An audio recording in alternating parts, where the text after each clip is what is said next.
Hi folks, it's Thinking Slow here. Wanted to do a quick video about Mr. Aristovich, who is pictured in here, about something he said in 2019, and then also something he said yesterday in his new role. Both of those things I think you'll find quite interesting. So let's start with 2019. So as we covered in other videos, there's been a long line of Western experts going back all the way to 1996 who have been saying that NATO expansion into Ukraine would be seen as a threat by Russia, and this was the clearest expression of that warning from the former British ambassador to Russia, saying if you want to start a war with Russia, that's the best way of doing it, talking about NATO expansion into Ukraine. But one interesting thing for Mr. Aristovich is something that he said in 2019. This is here, and this is new because it's inside Ukraine. Also a very, very clear understanding that NATO expansion would lead to a war with Russia with a 99.9% probability. And I'm just going to play you the clip now where he goes through that. С вероятностью 99,9% наша цена за вступление в НАТО – это большая война с Россией. А если мы не вступим в НАТО, это поглощение России в течение 10-12 лет. Вот и вся вилка, в которой мы находимся. А теперь давайте выбирайте Зеленского. Подождите, а теперь если поставить чашу на весу, а что лучше в таком случае? Конечно, крупная война с Россией и переход в НАТО по результатам победы над Россией. А что такое может быть крупная война с Россией?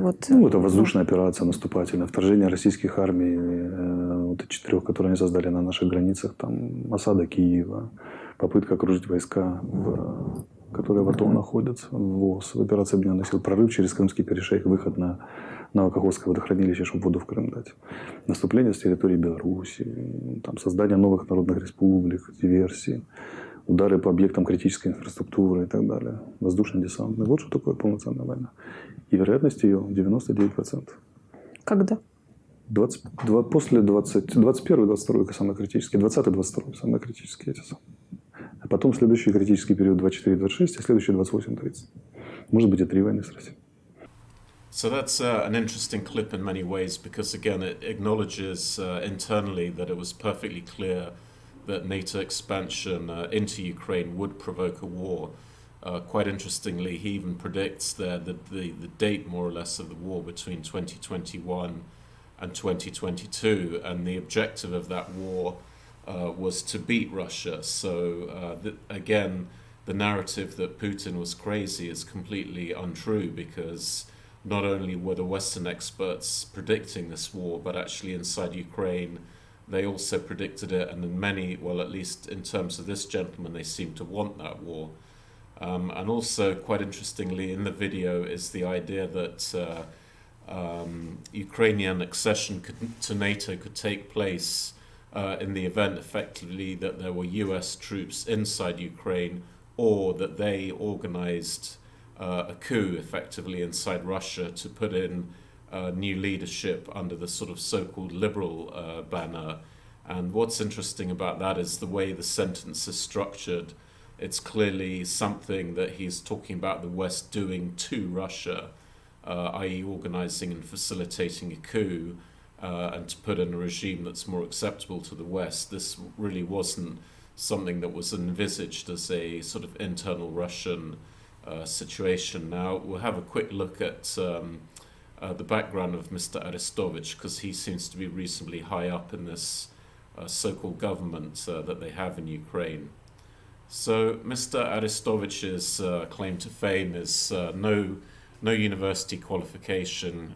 He's an actor, a blogger, I think, judging by the photos, a bit of a poser, and that's enough to make him quite a senior figure in the government of Ukraine, and now a spokesman from the president. And this, to me, I find quite amazing. I think if you look at the cronyism around President Zelinskyy, you have some people with pretty, frankly, irrelevant backgrounds, including this gentleman, having very senior positions. And, this is the kind of government that's got into this mess that everybody's in at the moment. Now, Mr. Aristovich also has 2 additional claims to fame. One of them is calling the area in Donbass the military posting of people into the Donbass region from the Ukrainian side. He categorized as a trip to a holiday camp for the soldiers involved. Although going on in his interview acknowledges people were being killed, it's quite difficult to reconcile that. But that comment on its own got him into serious trouble with the former Minister of Internal Affairs, who's a far-right Azov-affiliated minister in one of the previous governments.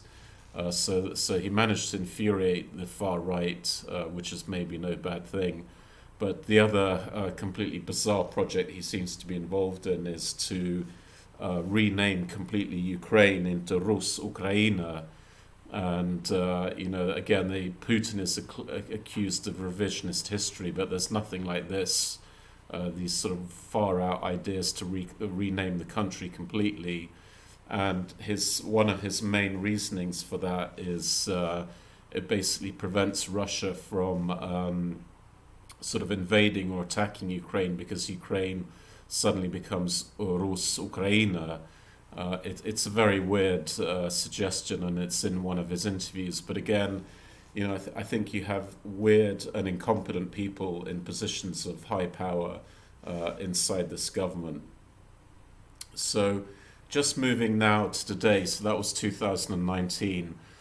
Here he is now in his new role as a spokesman.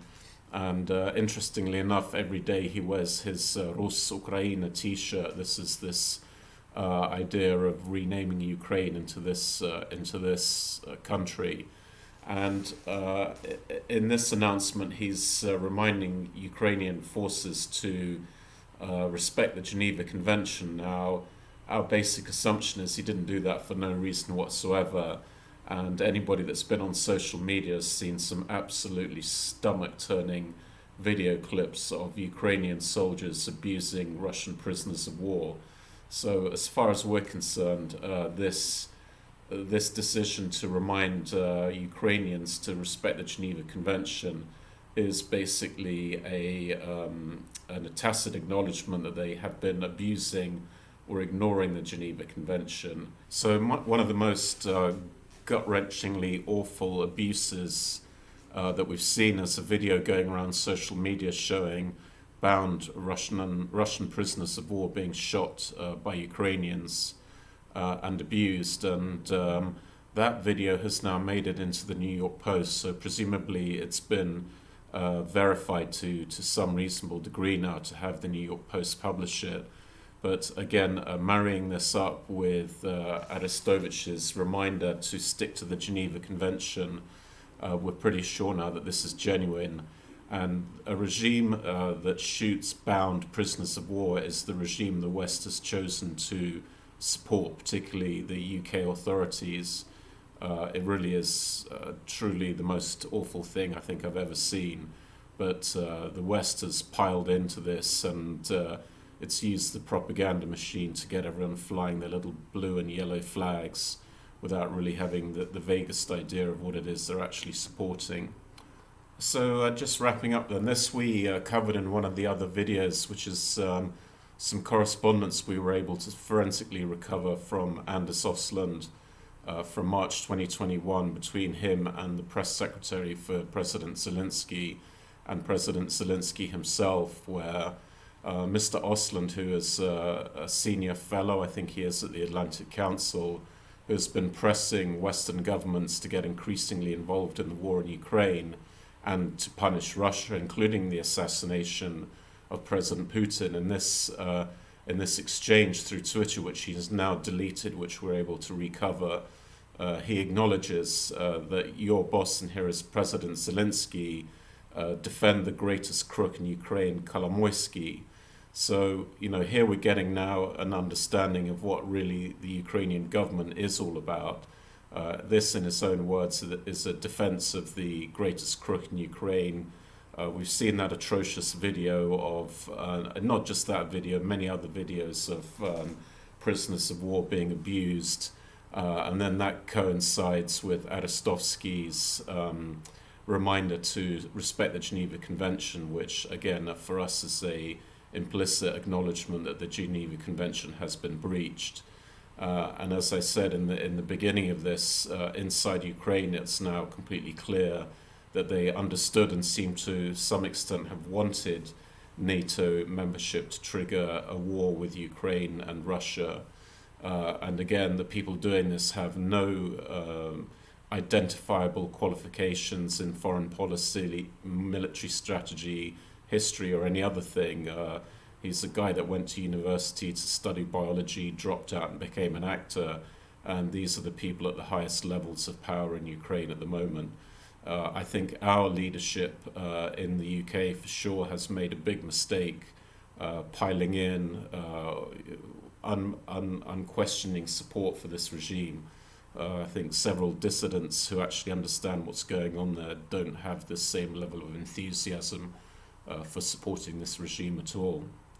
So just wrapping up then, the Russian asks, which is something that the Western press never covers. They'll spend enormous amount of pages on different types of military equipment that should be sent, and then enormous amounts of print on which ways we can punish Russia, including increasing Russophobia and attacks on Russian individuals just for being Russian. But they never ever cover what were the initial conditions before the war started. So this is from December 2021. These, in summary, were the Russian asks: the non-expansion of NATO, non-deployment of strike weapons that are a threat to Russia, and generally returning everything to where it was in the signed agreement in 1997. Now, the reason that I think they don't cover these asks is because they're not particularly unreasonable. And actually, all of this could have been avoided with negotiation in December 2021. But I think in the other films you've seen the head of NATO saying we will not compromise. You've seen US senators talking about a first nuclear strike also in December 2021. So for my money, this is why we're in this war, a war that was clearly signaled by Western experts, and now with this new video that we've seen from Mr. Aristovich, is a war not only that was predicted with a fairly high degree of accuracy for 2021, 2022, but actually seems to be a war that people like Mr. Aristovich and any of his colleagues seem to have wanted. So I think that's all we wanted to say for today. Here are the links to the various videos and article in the New York Post. So hope you found that interesting. As we keep saying, there's more than one side to this story, and the more at least we find we dig into what's going on in Ukraine, the less we like it. So we think this sort of unquestioning support for Ukraine from our leadership, together with a massive propaganda campaign, is a very big mistake, basically, and one that we're going to come to regret in the future. Thank you very much. Goodbye.